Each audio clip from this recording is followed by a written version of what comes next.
ఈ పునఃప్రారంభానికి నలుగురు కారకులు. పునఃప్రారంభం చేయడానికి ఈ నలుగురితోనే ఈరోజు సాధ్యం.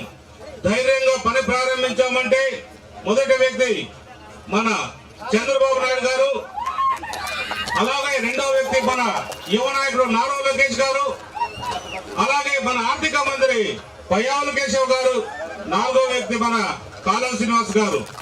ఈ నలుగురు కూడా ఎప్పుడు కూడా చూసేవాళ్ళు. ఎప్పుడు అడిగినా ఎవరైతే మన ఇరిగేషన్ మంత్రి ఉన్నారో ఆయన ఎప్పుడు పోయినా నన్ను చూసి బీటీపీ కదా ఖచ్చితంగా ఇస్తాను, మీ పని ప్రారంభించేటట్టు చేస్తారని మన రామానాయుడు గారు ఎప్పుడు కూడా చిరునవ్వుతో నీ పని అవుతుందనే నమ్మకంతోనే ఈ రోజు ఆయన చెప్పడంతోనే ఈ రోజు మేమందరూ కూడా ధైర్యంగా వచ్చి పని ప్రారంభించాం.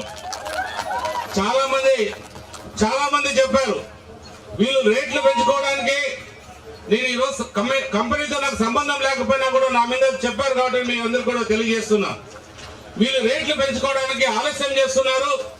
వీళ్ళు ఎప్పుడైనా చేయొచ్చు, రేట్లు పెంచుకోవాలనే ఆలస్యంతో వీళ్ళు ప్రజాధనానికి గవర్నమెంట్ కి నష్టం కలిగించే ఉద్దేశంతో చేస్తున్నారని దుష్ప్రచారం కూడా చేశారు. కానీ ఒకటి, నాకు రేట్లు పెంచుకునే అవకాశం ఉన్నా కూడా ఆ ఆపనింద నా పైన రాకూడదు, ఈ ప్రాంత ప్రజల పైన ఆపనింద మన తెలుగుదేశం పార్టీ మీద పడకూడదనే ఉద్దేశంతో యథావిధిగా ఈ పని కొనసాగిస్తున్నాను. ఏదేమైనా కూడా ఎక్కడికి పోయినా కూడా నా మనసులో ఒక బాధ.